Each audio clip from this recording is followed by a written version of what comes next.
What's up, agency owners? Jason Swenk here with another great episode for the Smart Agency Masterclass, where we talk with amazing agency owners and experts in the digital agency space so you can grow your agency faster. I'm excited. Today, we're going to talk about customer service and how to improve your retention rate and grow those accounts. So let's go ahead and get into the episode.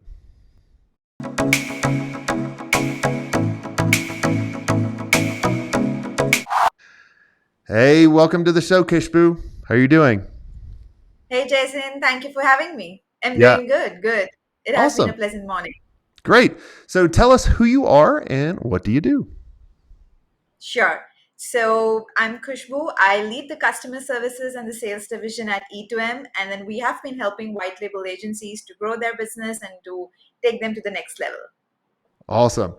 Well, let's go ahead and get into it and talk about customer service because there's so many agency owners that really focus on getting the deal and ringing the bell Yeah, and going, yes, we won. But then the customer service goes way down, the communication goes way down, and then they lose clients. And right. they're always going, why do we have such a high turnover rate? So, what are some things that have worked for you or that you've seen work for agencies? Yeah.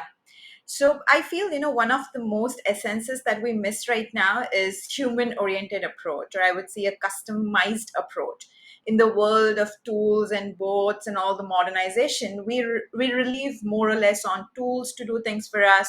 Or once the deal is closed, you pay less attention in retaining that deals, but also pay more attention in getting more and more sales.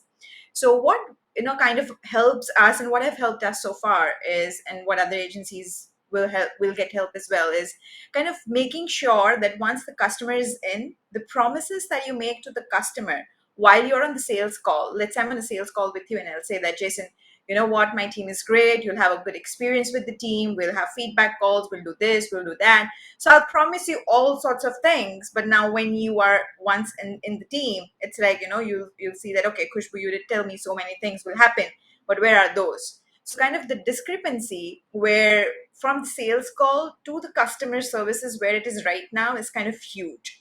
So what we should be focusing on more is kind of, we should make sure that what we commit on sales call, the values that we show on the first call, whatever insights you're sharing on the first call, the journey should be consistent for the clients, and that helps them to gain more and more trust on the team. So I'll just tell you one of the recent examples that we have had is, it's just, people are very skeptical once they start, and then you tell so many things that, okay, you will have a great team, you will have great developers, you'll have great, people to work with. Now when they get on, and initial experience might be more of less, I would say there was a friction in the initial experience, where they were like, okay, I need some developer who has really good expertise in A, B, and C, and not X, Y, and Z. So instead of, just going through all of those things that, okay, no, this was something dedicated to you, we just immediately switched the point of contact. So now that made the journey seamless for the client, that, okay, I do have someone who looks up to what I'm looking for, looks up to the expectations, and then matches that till the end. And right now, I would say since like last 3 to 4 months, that client has been the happiest client that we have had. And he also wrote a testimonial on our site that these people are great to work with. So it's kind of, just taking immediate actions whenever and wherever it is required. So just don't wait for the client to raise a red flag. Sense that red flag, dive into it, do everything which is necessary to keep that client, and then make sure that their journey with your team is seamless. One of the things that worked really well for us in order to bridge sales to the delivery team and keep the Mhm. clients really happy was to start once we started, we would have in our sales process different stages. And so once they started Yeah, getting to the later stages, I'd start introducing them to the team members that they're going to see right. rather than going, have this hot salesperson, that they really Yeah, connect with, and then they just disappear. But literally, right. I would have the salesperson say, hey, I'm really good at introducing you and bringing you in and coming up with a strategy for you. Then I'm going to hand it over to this team, which is way better than me. and just letting them know. And then the other thing that we did was on the onboarding, we would say, this person is responsible for this. This person is responsible for this. If you have questions on this topic, this is where you go. And then constantly, because that's the biggest struggle is, hey, I have a question or I don't know what's going on. And when they start Yeah, we see a assuming, lot of them. Yeah. it's crazy. What are other ways that work for you to constantly keep, like, how often do you communicate with your clients that you feel that is the right sweet spot? I would say we communicate on a weekly basis. So once the client is in, we just tell them that okay, you are going to meet to the customer service. So we call client advocates. The client account managers are called client advocates who work on behalf of the client to make sure that the clients have a seamless journey with the team.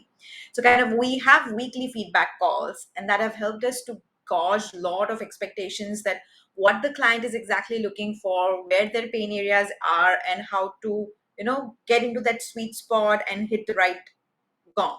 So it's kind of on a weekly basis. If we go on a calls with the client, we were able to gain more trust rather than going on like a monthly call or just bi-monthly calls. Initially it was like weekly, then it went to bi-weekly, and then it went to monthly. But going on weekly calls have helped us to help in getting more and more retention. And I guess, apart from just weekly calls, what works best is also letting them know exactly that what the team is doing exactly, what the team is working on, apart from the work that you have been assigning, what the team is doing research on, what is something new in the pipeline that we will be learning, uh, how many team members you have added, what are the complex projects you're working on. So maybe creating a customized newsletter for them once a month, which you can send to them saying that, okay, we worked on A, B, and C new technology. We got this complex project. We achieved this functionality, which was great. We did this something new, which was really great. We onboarded 5 new clients. We shortlisted 15 new candidates. So this helps them to gain more trust that, okay, these are real people. These are solid people. And, they have been doing great and they know exactly where to head and they have the direction in terms of growth. So they kind of lay more trust in you, and rather than being skeptical that what you are doing, what's your plan, what your goals are. So they are kind of very clear, and they are happy to know exactly that, okay, what the team is doing. The team has been doing really good. So I would say that, some agency owners did come to us and say that, okay, you have given us an inspiration, and they got inspired and they did similar kind of newsletter. And they even told me the same thing, that, we are seeing that it has increased our retention. People are coming and asking me that, okay, you mentioned that, okay, you also provide this service. So can we have a call and, share more thoughts on that service? So it kind of broadens the horizon when we are giving them all the details about what the team is doing and the company is doing and everything. You know, and I'm glad you do weekly calls and then also the newsletter to kind of like summarize, and it's a personalized newsletter for them. And it also, Yeah, one of the big things that I heard in there as well is you're constantly coming up with a plan for the client. And I right, heard this. right. I was chatting with a mastermind member yesterday, and he was telling me, and he told me this one thing from an old client of mine, Deacon. If you're listening, Deacon, thank you very Mhm. much. I told him I would give you credit, but I would borrow your saying. And he said, if you don't give your clients a plan, they're going to give you their plan, and their plan is Right. never going to work. But they're going to expect you to follow their So, plan, and then when it fails, they're going to blame you, even though it wasn't your plan. But at the end of the day, you should have came up with a damn plan to make them follow. that's right. Yeah, I totally agree. And kind of, these kind of things, it is just little things that matters a lot at the end of the day. So paying attention to details, paying attention to your clients, what exactly they want, keeping them updated, keeping in touch with them, gaining their trust, having more of communication. And I would say more of a customized communication, not just the sending them emails via MailChimp or active campaigns, and then, spamming their inboxes with things which they don't want. Actually, they want real data, they want real information from you. And when they get that, they know that, okay, these are the people to trust. I love that you said that. It's more of a human approach.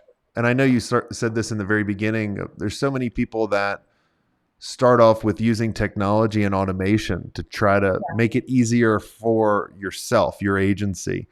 But at the end of the day, you're Right. making it worse for yourself. You're making it easy in the very beginning, but you're not going to keep that client very long, which at the end of the day, you're going to spend a lot more time.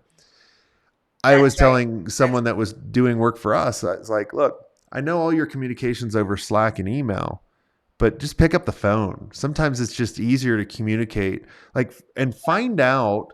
There was one mastermind member that on their onboarding process, they would ask the clients, what's the best way to communicate with you? Is it over Slack, phone, call, Zoom? What is it? And they ask, and then they personalize that experience to whatever they like the best. Yeah, and that's what they love, basically at the end of the day. They just don't want your attention during the sales call or the discovery call. They want your attention until they are with you. And if you keep on giving them attention, they will be with you forever and ever. So we have been having clients who are with us since last 8 years, since last 9 years. So it's kind of, they need the attention. They need that, okay, we are important. We are not taking you for granted. Once everything is on track, we have just not sidelined you. We are still being on top of everything that you are sending us and still being in touch with you to gauge exactly that, how we can evolve this process more and more better. Do you feel, since your role is really around customer service, do you feel that Mhm. each agency should have a particular role around customer service? Yeah, I feel there's a huge need and there's a huge gap as well where we don't have anyone specific for customer service who is just looking on behalf of the clients that how things are going and how things are not going. So I feel, what happens is there is a thin line between the salespeople and the customer service. So my core background is kind of basically sales, where I started with sales, I'm still doing sales, but that broadens the opportunity as to if I'm committing something on the sales that has to be matched by the team. And that's where the customer services part comes, where you want to make sure that whatever you commit, the kind of picture that you have shown to them in the sales call, that has to be the same picture that they should be seeing once they are in. So I guess there has to be a customer service team that will work in tangent with the sales team and the team like on and the development team, and make sure that the clients have a seamless experience, and it should be consistent throughout from the discovery to the like the customer service and the deployment. Yeah, I agree. There's so many times, and I like how your role is kind of both. And I feel that Yeah, if you can get better on customer service, you actually get better on sales, because then that's absolutely. the salespeople. Because at the end of the day, I remember when I was selling, I'm selling, and I've seen this happen with a lot of agency owners that are really good at sales, but their team really sucks at delivery. They actually start throttling back because they're selling Yeah. themselves. And then if they don't believe that the team can actually fulfill, then it actually hurts. And then there's a huge trust, and then there's Yes, an internal battle back and forth. Have you seen that in the past? I have, and I've faced this as well, where if you're confident enough to go, and if you're selling that with the confidence, but you don't have the confidence in the backend team, it shows up that you are not confident about your own team, or you're not confident about what is going to be delivered to the client, and that is why the customer services division plays a vital role. Is kind of bridging the gap between the expectations and the reality. So that's what motivated me to dive more into the customer service division as well, where sales is kind of things where you are showing a very bigger picture, but now you need to gain that trust. So I would say, the average time that you require in closing a deal is kind of far more than getting that to the client, paying the attention to the client and retaining them.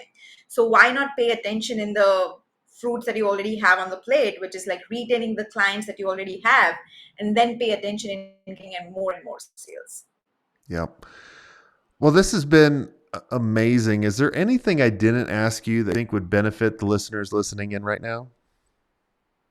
I guess, in this era of bots and this era of AI and all the tools and everything, I feel what works best and what people like is a more human oriented approach, more human centric and optimized approach. So let's try to be more and more human. Let's try to customize everything. Let's not just use one particular template or one particular tool that is being told that this gives a great experience. What our customers like is, at the end of the day, attention and a very customized and a personalized approach, and that has worked really well. So yeah, I feel that is something that will definitely take the customer services to the next level. Great. And if people want to learn more about your company, and I know you guys have a special offer, where can they go, and tell us a little bit about that? Sure.